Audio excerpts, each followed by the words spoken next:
Bueno, hola, vamos a empezar esta segunda charla, como si fuera un seminario, y ubicados en este mismo decorado, como si fuera el mismo Vaticanal y a la misma hora, y vamos a seguir charlando en esto de pensar en modelos, en esto de pensar confinados y acompañados. Y si leen el texto que les preparamos, le pusimos una imagen sumamente sugerente, que es un grabado de Francisco de Goya que se llama El sueño de la razón. Eh, Tiene infinidad de connotaciones, eso que después las vamos a ahondar, pero esto del sueño de la razón es algo que estamos tratando de desarrollar en toda la historia. Eh, ese grabado que habla del sueño de la razón como el deseo de toda ilustración, dice también que produce monstruos. Vamos un poquito a develar los monstruos de la razón y un poco los monstruos de las ideas que hay detrás de los modelos y detrás de los conceptos. Bueno, hablamos de pensar en conceptos, de pensar en ideas y pensando en modelos. En la primera charla trabajamos sobre todos los modelos trinos o triádicos, como lo querramos llamar, de tres. ¿Se acuerdan del triangulito? ¿Se acuerdan del diagrama de Venn con las tres pelotitas? El tetraedro, y se acuerdan de la connotación del hombre en relación a su propio cuerpo, su propia casa, la ciudad, que sería el nosotros, y la polis, que sería el cosmos, o una representación del cielo en la tierra. Y vamos a encontrarnos primero con la revisión de las ideas, y siempre que empezamos a revisar las ideas, nosotros en la academia o en las escuelas de arquitectura, lamentablemente nos cernimos con el modelo griego. Digo lamentablemente porque eso tiene que ver con toda una connotación filosófica y cultural de todo Occidente, que parece que se instala sobre los griegos y deja a todos los egipcios 7000 años de historia para atrás, y deja a toda Asia de atrás, que sería toda la Mesopotamia, los chinos y los indios, como si no hubiera historia, y solo se remiten a una parte de los griegos, a la parte más racional de los griegos. Esa puesta esa salvedad sobre ese modelo instalado de lo griego, que no es casual, se instala con el romanticismo alemán, que hacen un corte de la historia y barren con lo que no les interesa. Es lo que está instalado en las academias, y está bueno hacer la crítica para poder ampliar y pensar también desde una perspectiva latinoamericana de la arquitectura y la filosofía, ¿no? Porque van totalmente de la mano. Y en ese modelo de lo griego y un modelo distinto, acá mostrábamos un modelo en base de 5, que sería el pentágono y que sería la estrella pentatónica, que era el modelo pitagórico, ¿no? El modelo pitagórico hablaba de la relación de armonía que había entre la música, lo que se llamaba la música de las esferas, la música celestial, la armonía de los cuerpos y de cómo se conformaba la materia. La materia se conformaba a través del agua, en la representación con el icosaedro, se conformaba a través de la tierra, en su representación a través de los sólidos platónicos con el cubo, se conformaba a través del fuego, que es el que todo transforma, el transformador, en el tetraedro, y se conformaba en el aire a través del octaedro, y en el éter a través del dodecaedro. Estas figuras, que eran los sólidos platónicos son cuerpos conformados por figuras regulares, triángulos, pentágonos y cuadrados en el caso del cubo. Esta idea de que con esos sólidos representaban la materia que contenía todo el universo de la creación. Y eso mismo está relacionado con los componentes de la materia, el hidrógeno, el oxígeno, el agua, el carbono, bueno, las representaciones químicas de la materia. Y en ese hombrecito, que lo van a ver tanto en ese hombre de Vitruvio como en las representaciones que había después en el Renacimiento con Alberti y tantos otros, representaban esa armonía de la relación que se revisa en el Renacimiento y que después nos llega hasta nuestros días, como hablamos con el descubrimiento de América y con lo que son las escuelas de arquitectura, las escuelas y las universidades con la academia.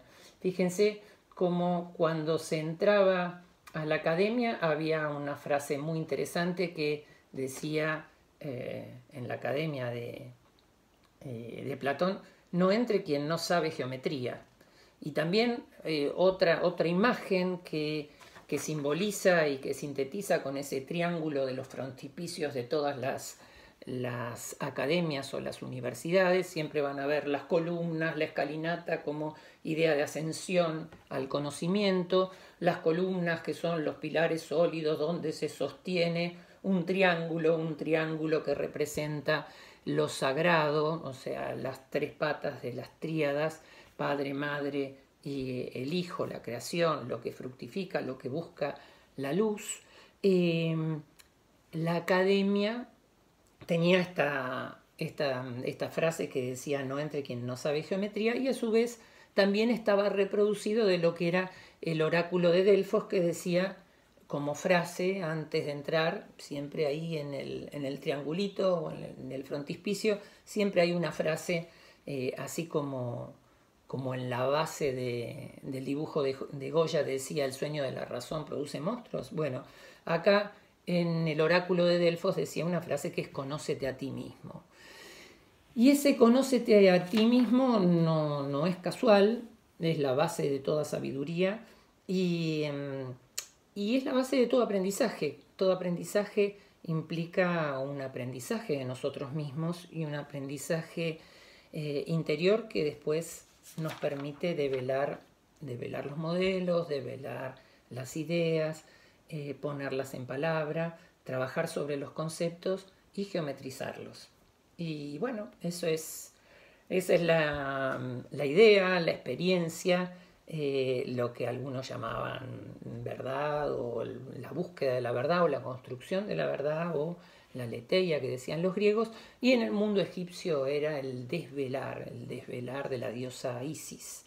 Bueno, eso tiene miles de connotaciones, pero lo que estaba interesante era de revisar un modelo de 5 cuando estábamos viendo hasta ahora modelos trinos. Los modelos pueden tener distintos números y pueden tomar distintas formas. Lo interesante es encontrar una interpretación que nos sirva a nosotros para construir nuestra propia verdad y para pensar la arquitectura.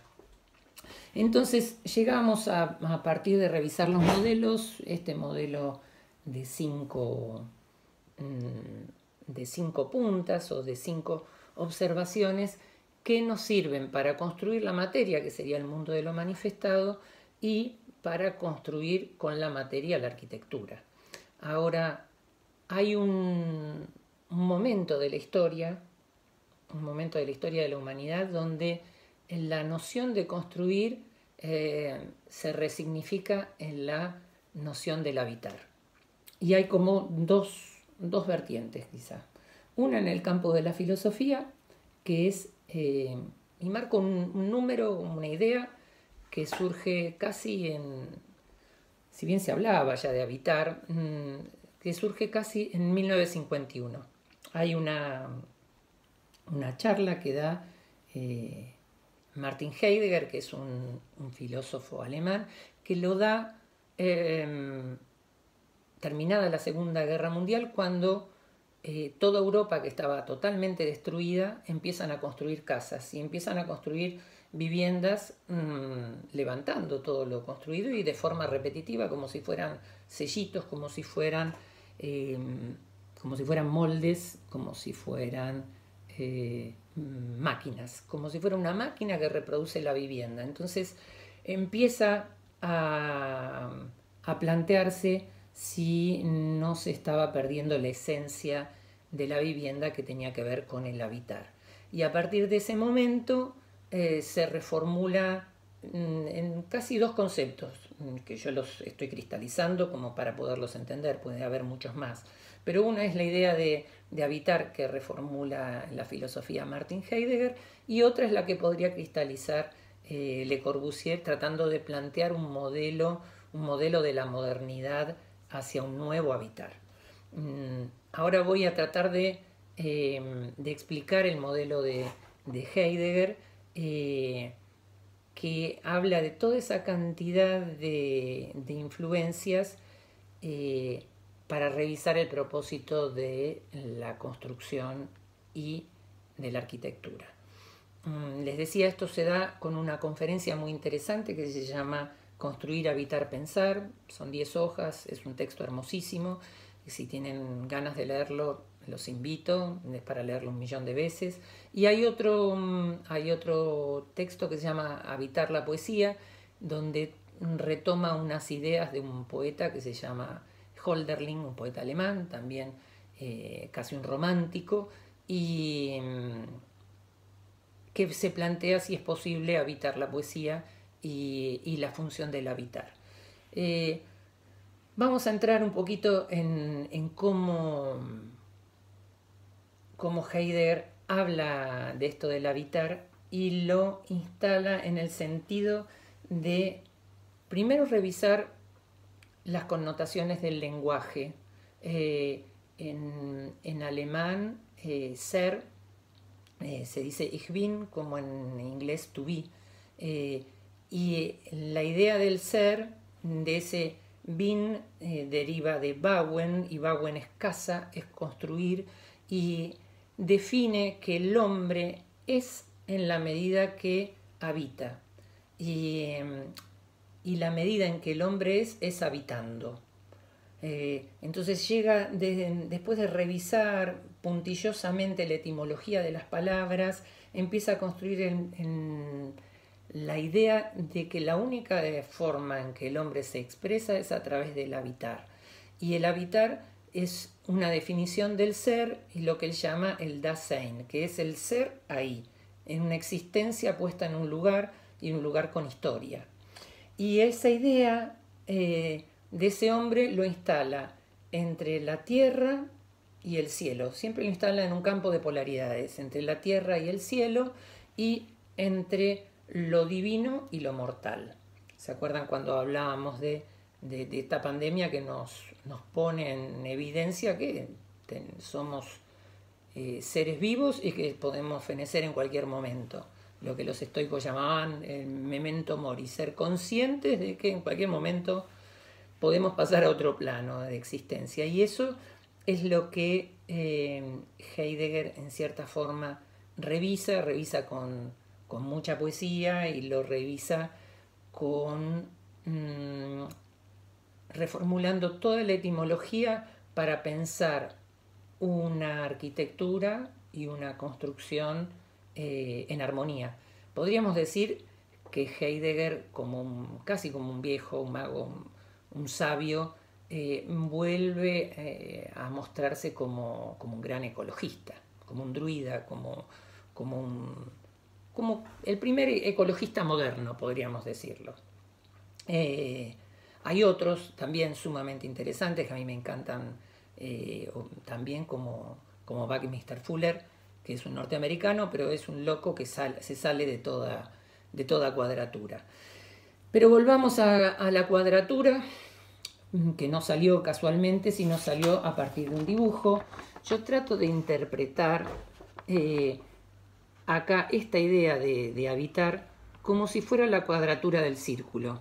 Y esta idea de encontrar la cuadratura, el círculo, que viene de los griegos, del Renacimiento, de encontrar la geometría y de encontrar la justa medida, como diría Silvio Rodríguez, la palabra perfecta, la palabra precisa, la sonrisa perfecta. Lo estamos tratando de mostrar de esta forma, este cuadrado que circunscribe al círculo entre la tierra y el cielo, está la función del hombre, entre lo mortal y lo divino. Y dice algo así como que, voy a leer lo que escribí, el habitar es meta y no es fin, y es la forma en que somos, en que el ser humano es, y construir es la esencia del habitar. Y en este dibujito seguimos rotando y encontrando las diagonales para revisar todo esto que Heidegger habla como un sistema de la cuaternidad. Y voy a leer algunas cosas que puse en el texto, sintetizándolos como para ayudarme. La cuaternidad sostiene la esencia de lo humano y es sostenida por la tierra, y habla de el lugar donde franquear el paso a la propia esencia del hombre. Franquear es como sostener una barrera, es lo que salva y lo que rescata del peligro. Para pensar la tierra como un lugar donde vivir, como cuidándola, para apropiarse, que sería la idea de patria, el lugar donde se asientan nuestros predecesores, nuestros padres, sin adueñarse. O sea, esta idea de cuidar la tierra es fundamental en Heidegger y es fundamental en un proceso donde el hombre se autodestruyó, ¿no? Veníamos de la Segunda Guerra Mundial. Y utilizando la tecnología para matar, íbamos a encontrar que si hacíamos casas reproduciéndolas como si fueran bulones o como si fuera una máquina, ese engranaje nos iba a llevar de vuelta a la autodestrucción. Esa es un poco la connotación que yo trato de traducir en esta idea del lugar que salva y el lugar que rescata. Heidegger revisa mucho a Hölderlin, que es este poeta alemán, que él dice algo parecido a lo que nos está pasando ahora con la pandemia, ¿no? Que todo allí donde está el peligro, allí puede estar nuestra salvación. Esa idea y todos esos juegos metafóricos, Heidegger los hace como el maestro que fue, ¿no? Alguien que revolucionó la filosofía. Y vuelvo, hablé de la tierra como el lugar para cuidar, el lugar para ubicarnos con sumo respeto, como en nuestras culturas ancestrales la Pachamama, y habla del cielo, el cielo como el lugar de los ciclos, ya lo referimos, ¿no? El cielo como el lugar del tiempo, y habla de permitir dejar al sol y a la luna en su largo viaje. Y en ese ritmo respetar la naturaleza y dejar hacer. Y habitar es evitar hacer del día una carrera sin reposo por producir. Esto lo dice de una forma maravillosa, ¿no? Que es no pensar en la carrera, sino pensar en el paso del tiempo, en la expectación del cosmos y en la expectación y en el disfrute de lo que es el tiempo, de los ciclos. Hablábamos de otoño, primavera, verano, invierno. Bueno, eso habla del cuidado. Siempre va a aparecer el cuidado y lo que cobija. Y acá planteábamos en el esquema las palabras claves para la tierra, que es lo que nos cultiva y el lugar donde supuestamente vamos a volver, ¿no? Es el cuidar y el salvar. La tierra es lo que salva. Y el lugar del cielo las palabras claves sería el lugar de recibir la luz del sol, de recibir la guía de las estrellas, y habla también del devenir, del plasmar el tiempo en ese ciclo continuo, en ese ciclo que nos hace estar enlazados con la naturaleza de la propia existencia. Y habla de dos cosas, de lo mortal y lo divino. Y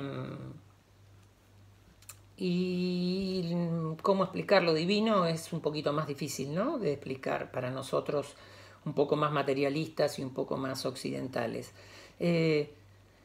Ahí lo que plantea Heidegger es que el hombre mantiene siempre una relación de misterio y enigma con lo sagrado, donde él usa una frase muy linda, que es que lo divino sostiene y espera lo inesperado. Y yo creo que esa frase la saca de los griegos. Hay una frase muy parecida de Eurípides que dice que lo esperado no se cumple y lo inesperado un Dios le abre la puerta. Y es esa idea de poder encontrar la verdad en el lugar más inesperado, así como surge la vida, ¿no?, como una semilla que no sabe que existe y de golpe deviene en árbol o deviene en lo que es.